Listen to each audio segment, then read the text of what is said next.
տարիքով մեր հայրենակիցների համար, ովքեր որ թոշակի տարիքի են, մենք ծրագիր ունենք, որը նույնպես այս շաբաթ ներկայացնելու ենք, որը հետաքրքիր լուծում է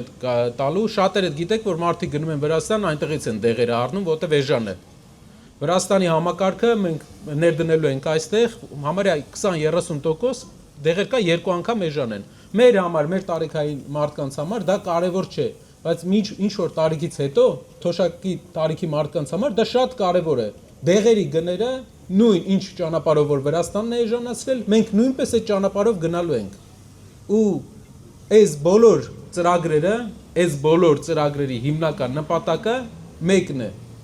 Հայաստանում պետք է ստեղծվեն շատ լավ արձատրվող աշխատատեղեր։ Հայաստանում պետք է երկրի ղեկավարը գիշեր-ցերեկ մտածի աշխատատեղեր ստեղծելու մասին, որպեսզի աշխատատեղերը շատ լինեն, մարդը ինքը ընտրի, ուր է գնում, ինչ աշխատավարձով է գնում, որ երիտասարդները հնարավորություն ունենան, ով ուզում է ձեռներեցությամբ զբաղվի, ով ուզում է աշխատանքի անցնի ինչ-որ տեղ։ Սա է ճանապարհը։ Նորմալ երկիր ունենալու համար մենք շատ բան չենք ուզում։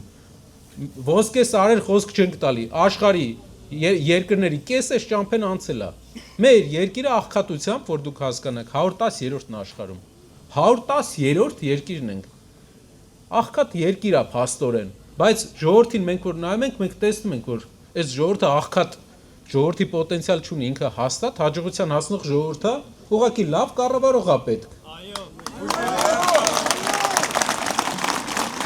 Մենք այս ճանապարհով գնալու ենք առաջ, մինչև վերջ, մինչև հաղթանակ։ Մենք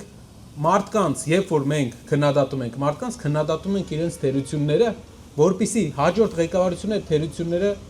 չանի նույն։ Մենք չենք ուզում իրենց հիշենք ամեն անգամ, որովհետև ոչ մեզ է հաճելի, ոչ մեկին էլ ինձ թվում է հաճելի չի։ Ուղղակի ներկայացնում ենք իր թերությունները, որ հաջորդ ղեկավարությունը ուշադիր լինի ու չկրկնի այդ։